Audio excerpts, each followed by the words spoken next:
started. Let's get started. All right. So welcome everyone. Nick Wagner Sr. It's Sunday night. We're a little bit past 8 o'clock, and that's my fault. I'm here live on the Full Potential podcast with Ellen Griesedieck. And Ellen, I'm really excited to have you on the show tonight. We're gonna have a lot of fun hearing all about your very unique career journey. But let me just share a little bit. So for some people who maybe are new to the podcast, what is this? Why do I do it? So I love sharing people's career journeys. I know you are very passionate about the topic of work and the American worker, but I love sharing people's career journeys. And I have amazing people on like you on my podcast to share what you've done, right? So where have you been? How did you start? Where did you end up? And I have a lot of early career professionals that come on this, that come listen to this podcast. And I think people like you inspire them to figure out like what could they do in their career, right? Because when you get done with school, you don't know what you can do. But listening to someone like yourself, I think helps a lot of people kind of realize what could be. So I meet people, I connect with people online. Actually your great organization connected with me, and here we are. So Ellen Griesedieck, welcome to the Full Potential podcast. I'm thrilled to have you. And why don't you start by just sharing a little bit about yourself? Like, who is Ellen? Like who are you?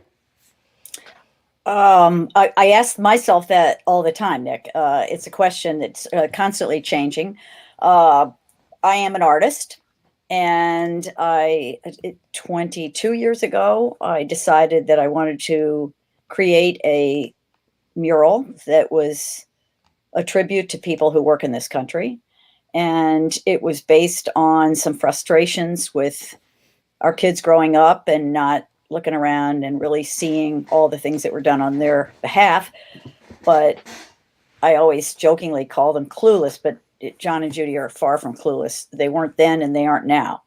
But it was frustrating to me that if they were a little bit unaware of people working out there, then what about all the other kids growing up? So I just started thinking about creating a giant mural that would pay tribute to everybody who works, everybody, no matter what career you've chosen, whether you're a farmer or a doctor or a musician, it doesn't make any difference. This is for everybody. And we're gonna talk all about what you called the giant mural, which is one of the most beautiful things I've ever seen because I've seen it in person. I've had the privilege. But I want to pause you because you said you're an artist. And I think when people think artists, I think the first thing many people think is painter, right? Like, oh, you're an artist, so you paint, right? Yep. I think you're just when you talk to people, right? But so I want you to like tell me more about what that means to be an artist, and I want to know, is that what you wanted to do since you were like little Ellen? Like when you were like 6 years old, did you want to grow up and be an artist? Yeah, more or less I did. I mean, I definitely when I was old enough to kind of say I really want to have a place where I can paint or everything. I mean, it was clear. I wouldn't do homework. I went into my little painting room, and I grew up in St. Louis, and I used to listen to Harry Carey and Jack Buck do the baseball Cardinals every night while I was painting. I remember that summer after summer. When I was really little, I had heroes. I had things I wanted to do. I was always like nuts. I want to be so-and-so in The Sound of Music. I wanted to be, Cubby and Karen. Karen was one of the Mouseketeers. I wanted to do that. And, you kind of dream of things that are pretty ridiculous for kids, but I always thought they were possible. And I don't think that's changed. So maybe there's something going on there that started. I grew up in a family of 5, and there's 4 girls, 1 boy, our brother Joe, the oldest. And we were always, all 4 girls, always, whatever you want to be, you put your mind to it.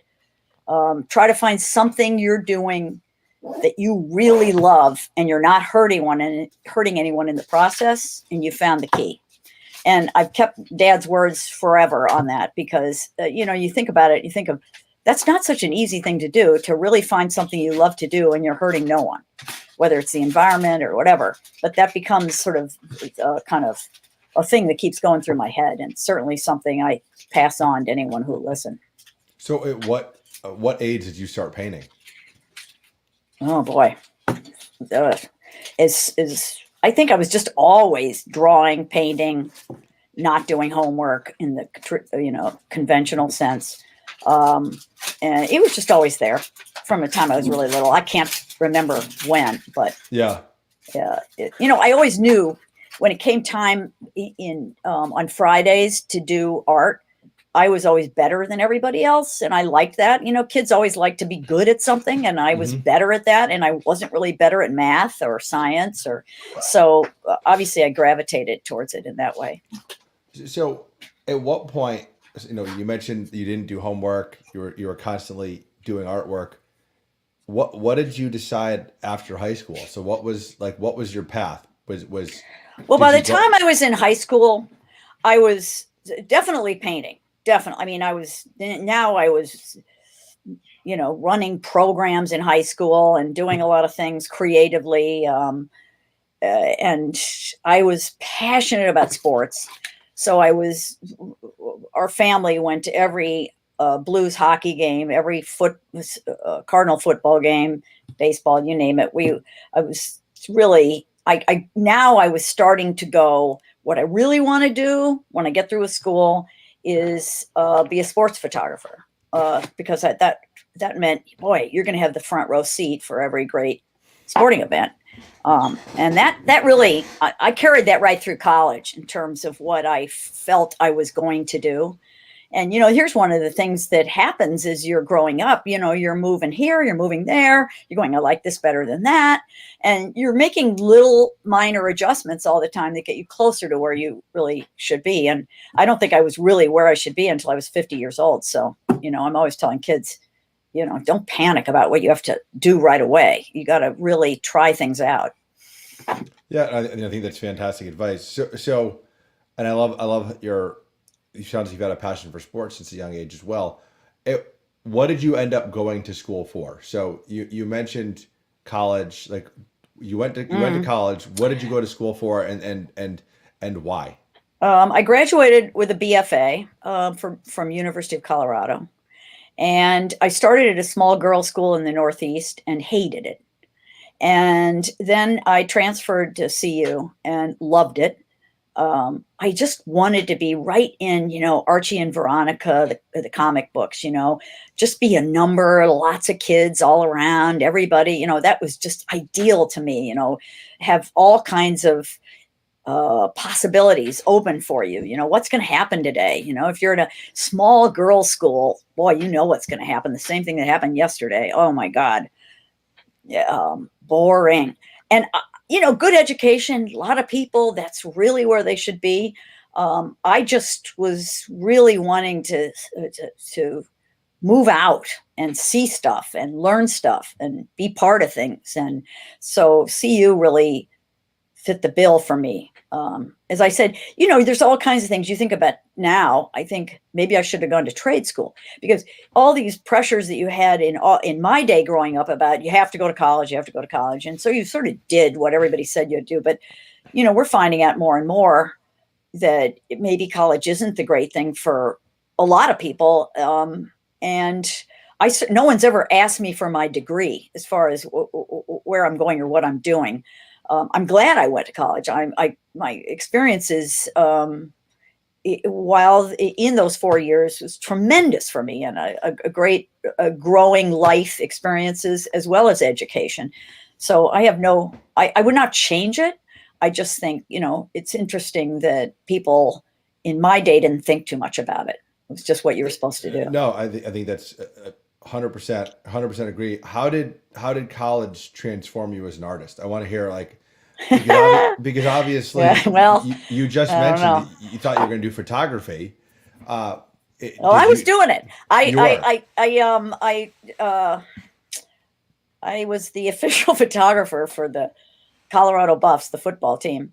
And Eddie Crowder was the coach. I mean, I loved it. I knew, how when you start doing, this is something else that's so great. When you're so comfortable in a place, you go, this is me, man. This is me. I'm right up, just what I had thought.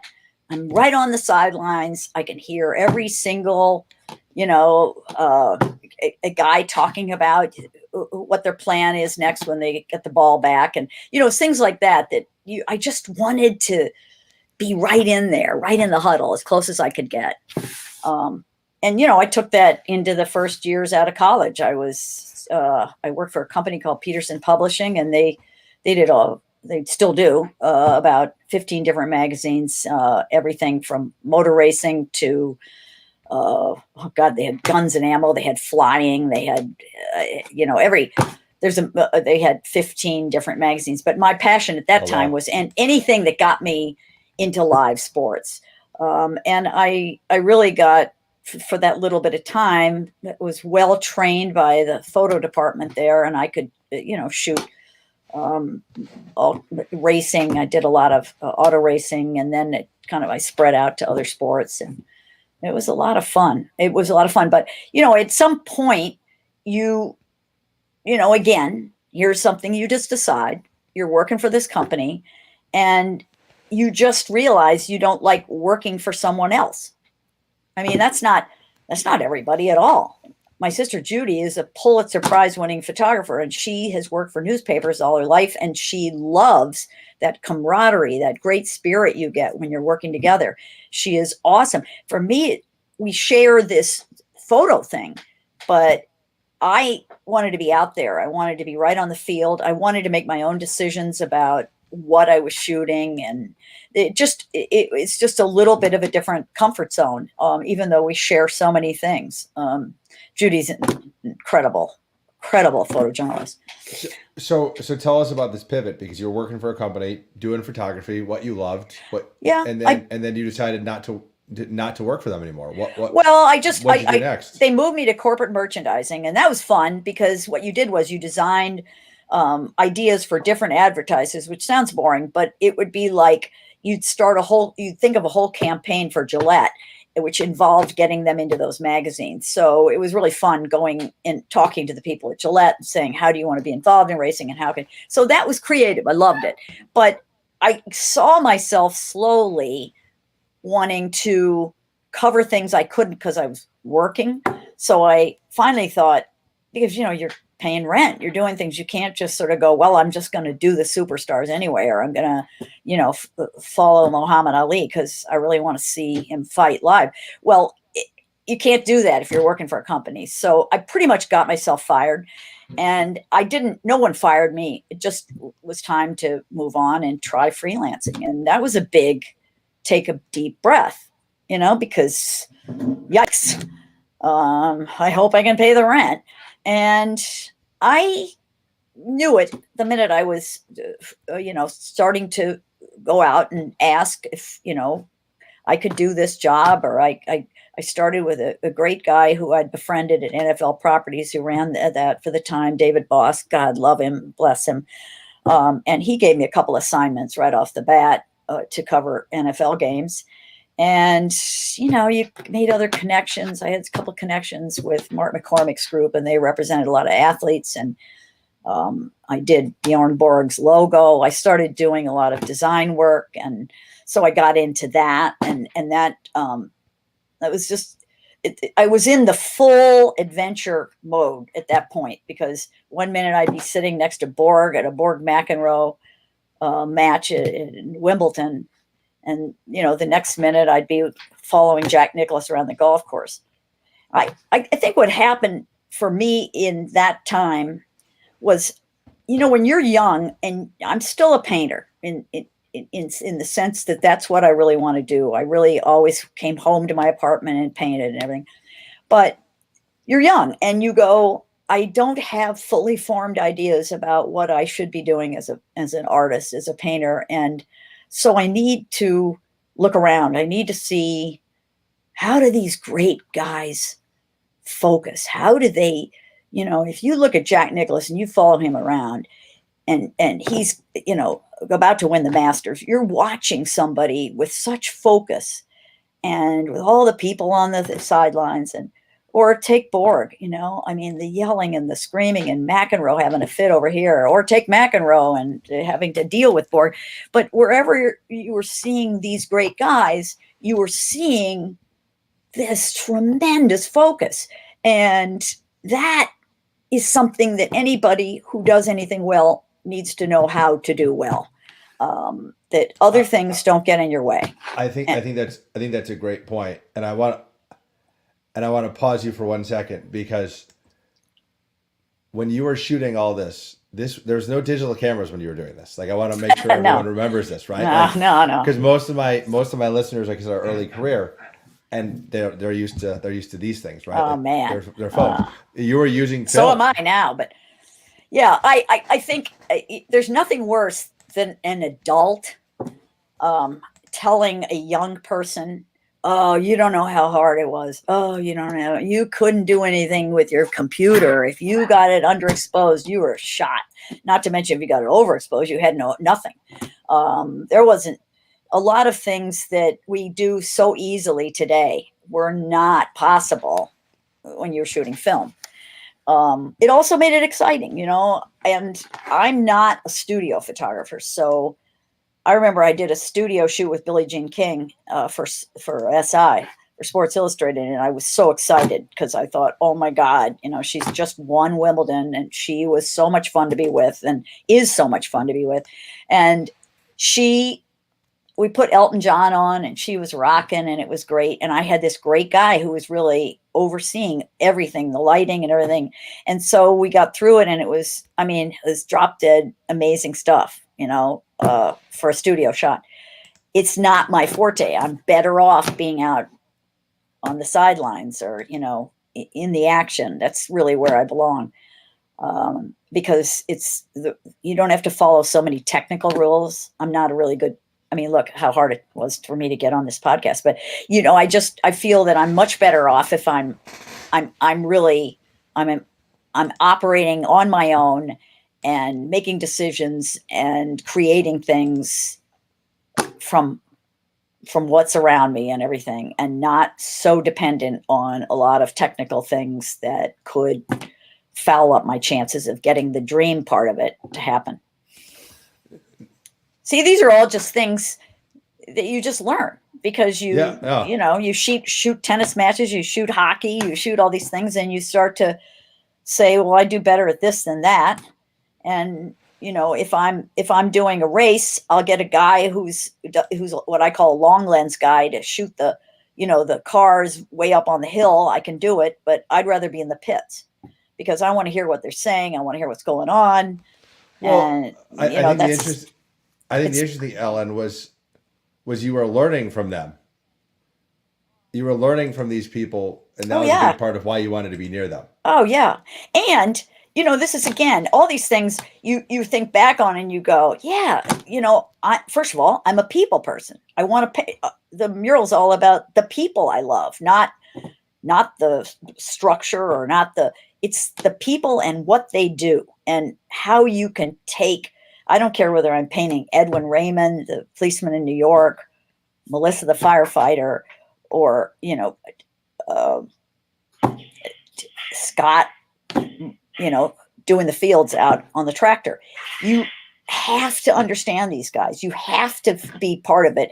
But it's that human side that interests me. I'm trying to bring them alive so people can understand why I'm excited about Nina, and your journey has brought you. Your journey of photography has basically been like almost like the precursor to the mural, right? And meeting all these individuals and learning from them, which I think is really interesting. But I want to pause you for 1 second because if you're doing freelance, which it sounds like you had a blast doing, you kept learning, kept getting better. At what point did you go from I'm doing photography to what I think, but I don't know if people necessarily think of photography as artists, right? Photographers as artists, even though they are.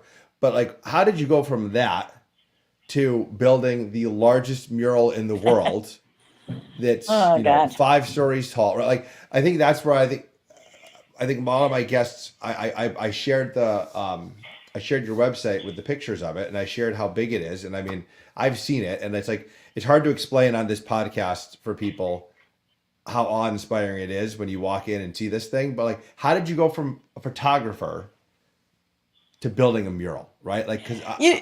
How do you get there? You don't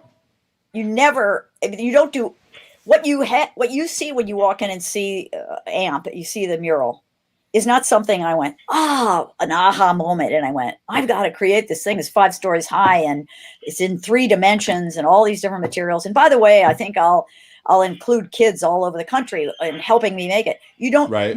you don't do that. Okay. What you do is you go, I see there's, I come back from the West Side Highway and I've been out there with Bob 200 feet up on that beam. And I am just blown away by what an artist he is when he's grafting steel. And he's showing me exactly how he's doing everything. And I'm just so thrilled by his skills and his ability and the art of what he does. I want to make others understand that. I want to send, that's my gift, as you will. I want to take that. So now I go, okay, I've got to do that. And 2 things happen. 3 things, I guess. How did you get the opportunity to go up and watch that steel worker work? Like how did that happen? Well, funny you should ask. And probably I shouldn't have been up there, but he had a Buffalo Bills jacket on, and I was coming in and I was shooting from below, and that was fine. But I really thought if I could get up there, I could get much better stuff of Bob and Bobby and all the guys that are up there. And we're just jawing. And I told him that I was sorry to say that I didn't think the Bills had a shot for the season. And he was, you're kidding. And I said, I'm telling you, Kelly's not going to do it. And here are the following reasons. And by the time we finished arguing about whether the Bills were going to make it, he said, all right, go up. So I got up there. And things happen. And not every time, by the way, when you want something, do you get it? It's just that this time that worked out. And I had been about 6 months before that, I had covered one of Ali's fights where he was training at Deer Lake. And I got to run with him, which he used to do at 4 a.m. And then they'd go and he'd spar. And then he'd talk to busloads of kids that would arrive at the camp. And so he is such an inspiration.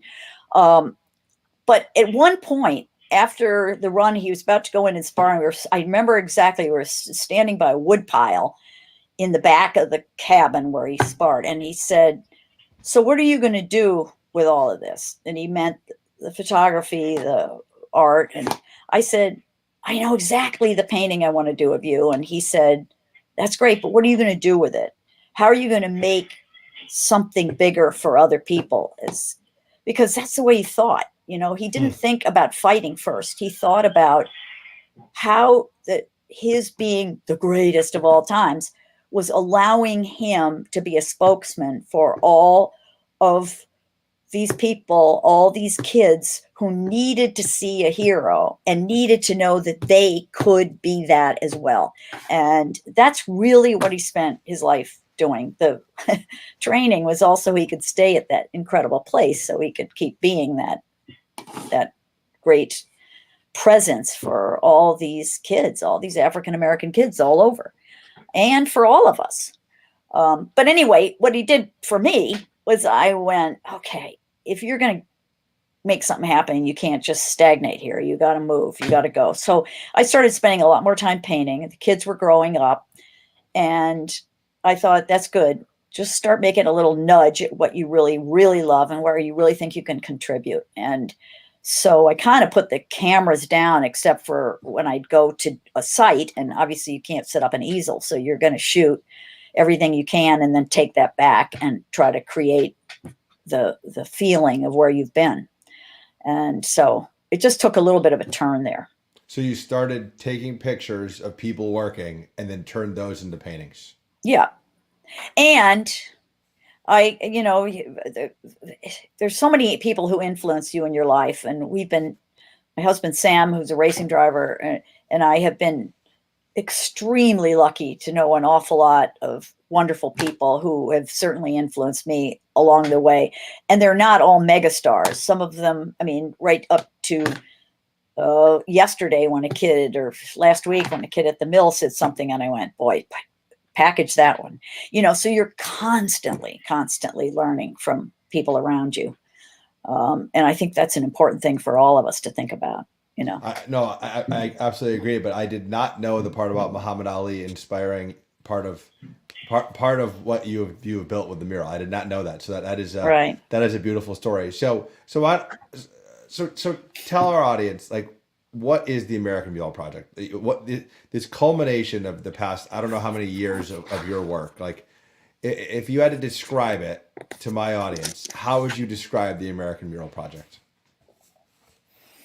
Well, I mean, it's maybe the world's largest three-dimensional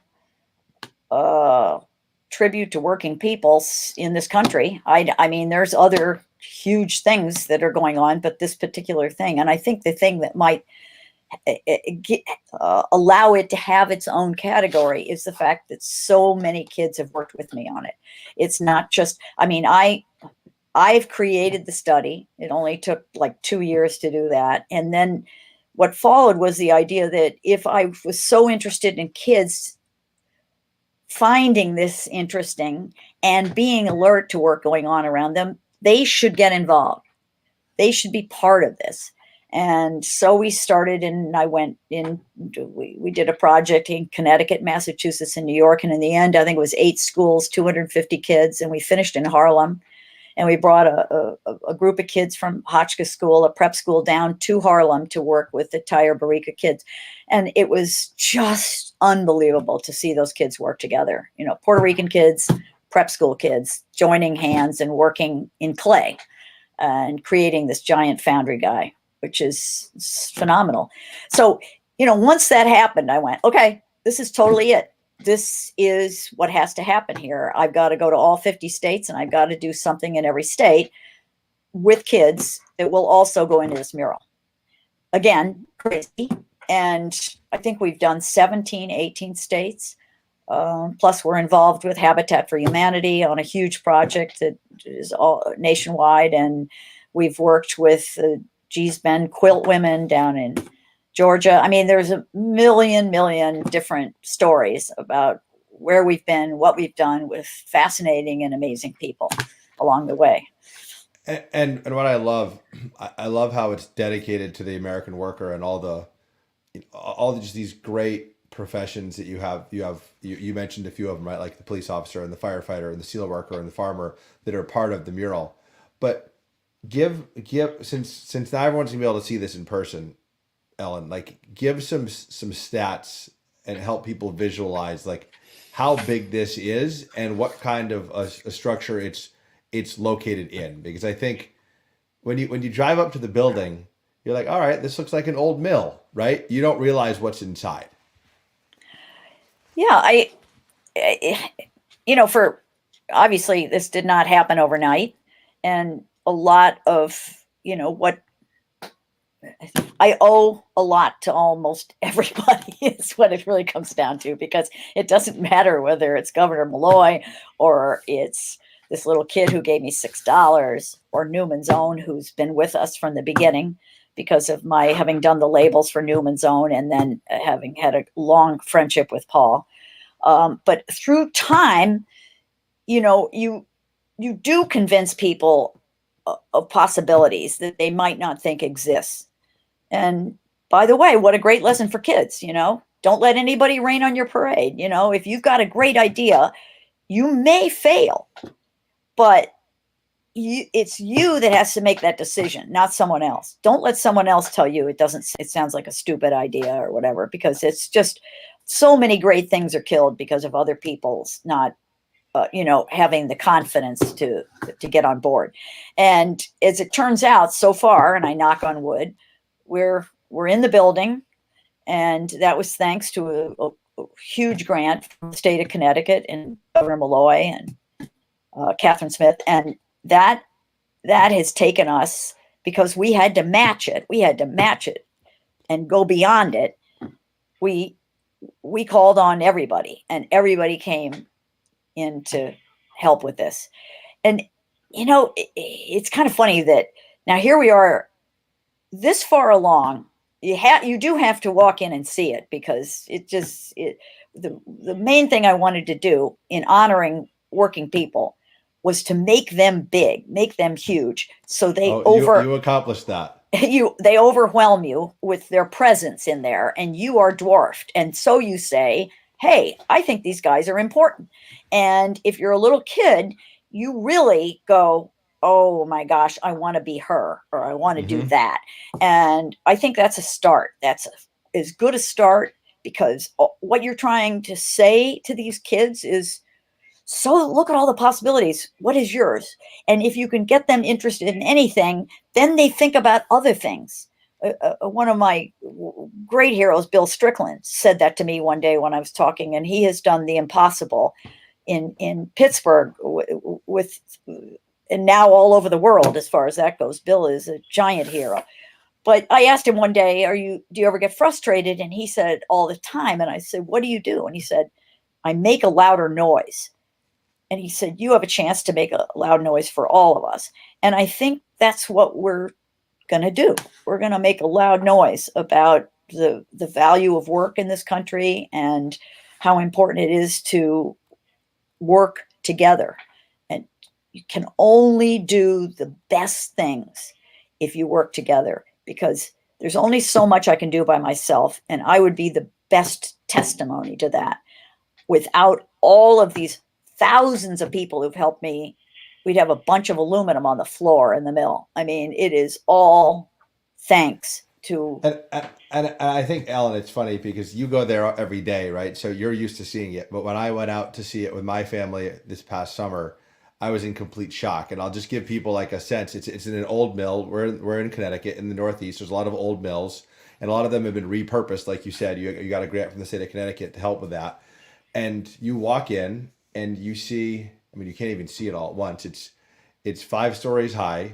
It's over 120 feet long. And I don't know how deep it is because it's 3D, right? So it's like, I don't know how the depth of it, but it's it's larger than life. And you're in the process. I know that you're not quite done yet, but of building an entire museum around it with an entire experience for people to go visit it. Yeah. And also, one of the things that I was firm on was all the things we've done with kids.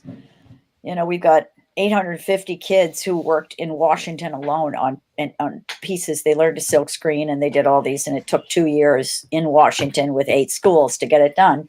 But these are marvelous pieces, and these are all kids thinking about someone they know with a .gov job, because we're in Washington, D.C., right? That can range. That can be the Metro. That can be a teacher. That can be NASA. That, on and on and on.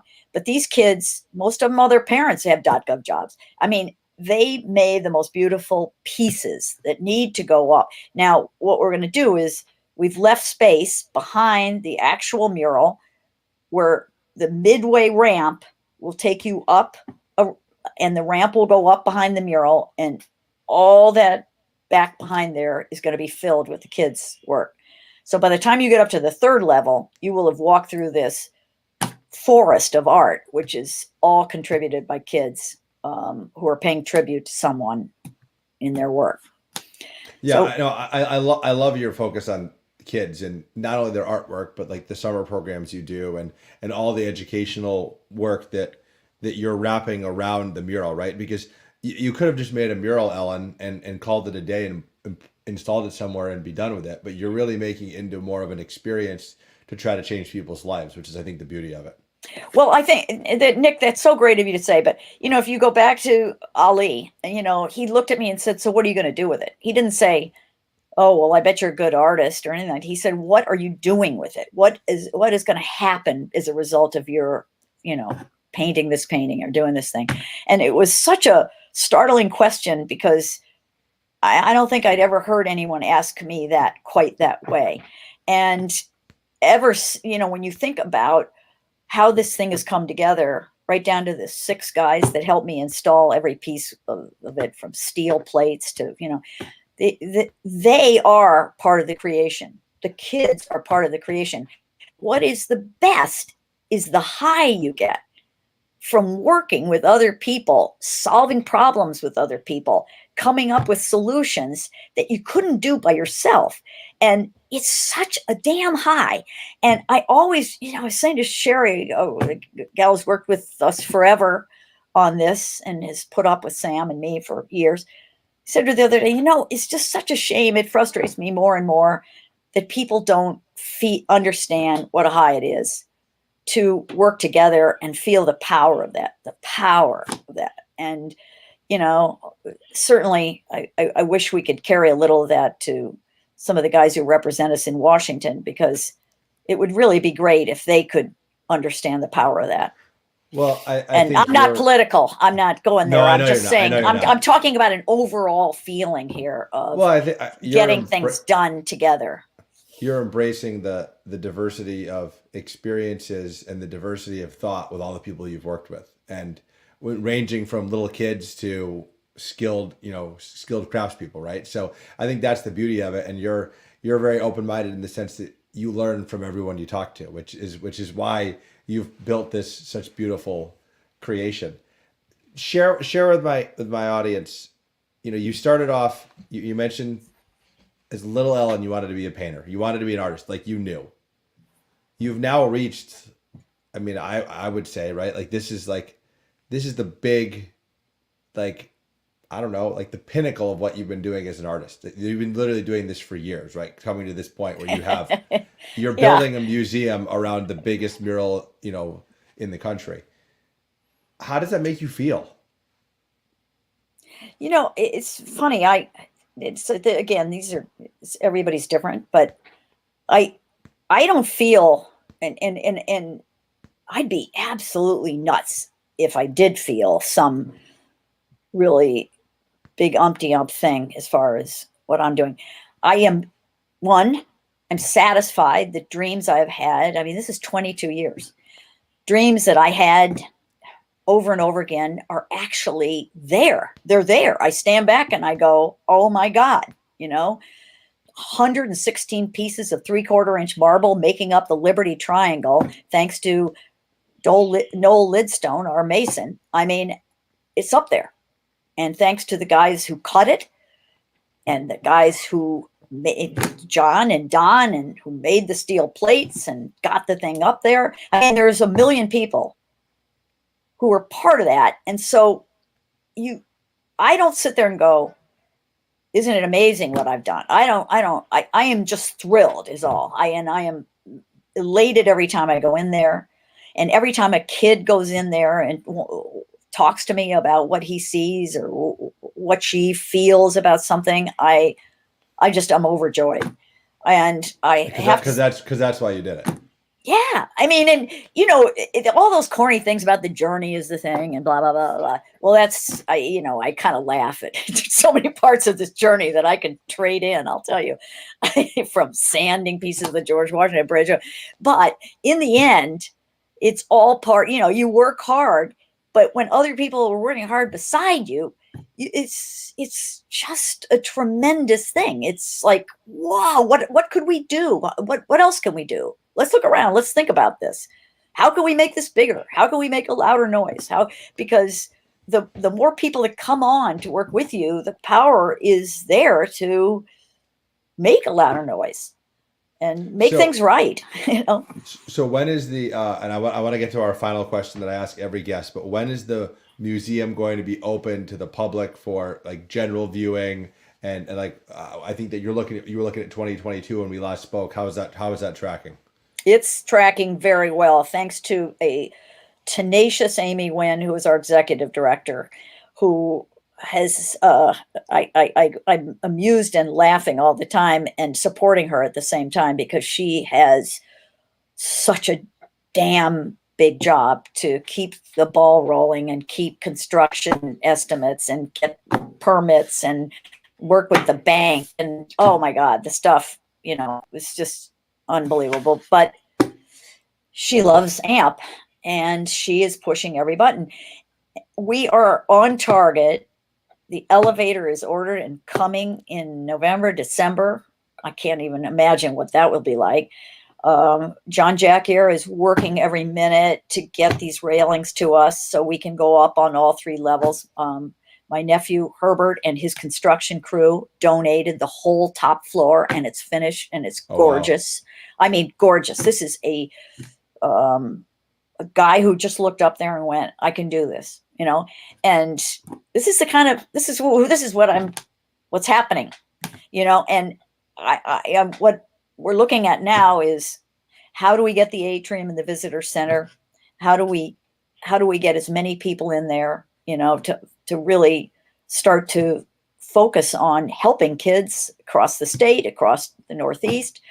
There's a lot of taking the power that's obviously there for us with this mural and moving that into incentives for kids is where we're really headed. And I think it's a future that is going to be wonderful for Connecticut, for the Northeast, and for every kid who can get there virtually or literally.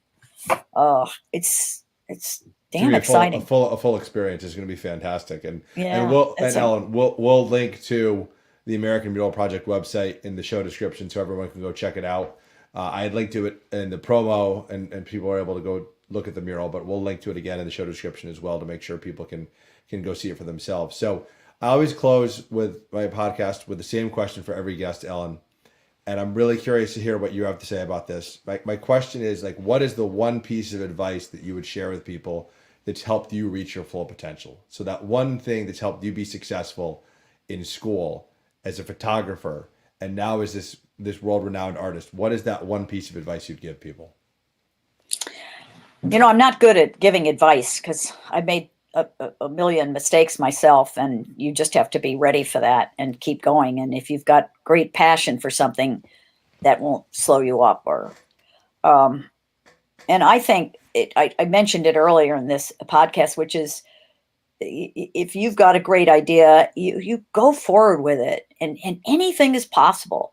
This is a world now where it seems like everybody can tell you what's bad about something. And I think we have to turn that around and start thinking about what's good around here, how we can clean up the environment, how we can do this and that. And we can.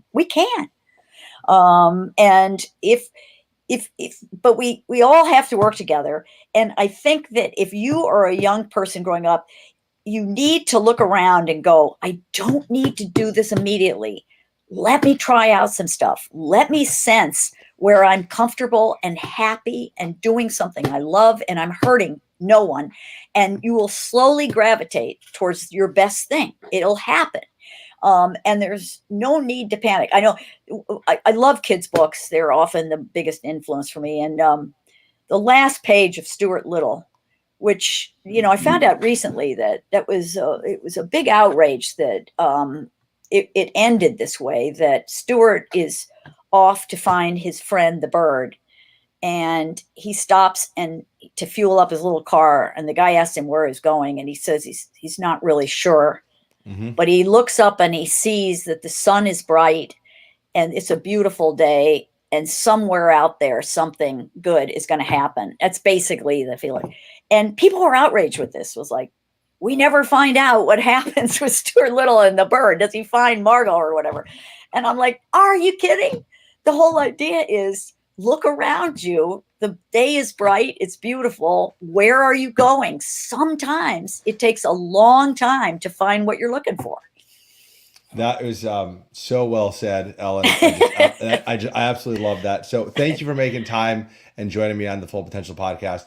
You have such a fascinating career journey. I mean, I knew some of what we were going to talk about tonight, but I don't think I knew the extent of what you did with the sports and the photography. So I appreciate you sharing, and hopefully you've inspired some early career professionals and what they might be able to do with their careers. And I know you're inspiring kids literally every day with the American Mural Project. So thank you for what you've done. Thank you for what you continue to do.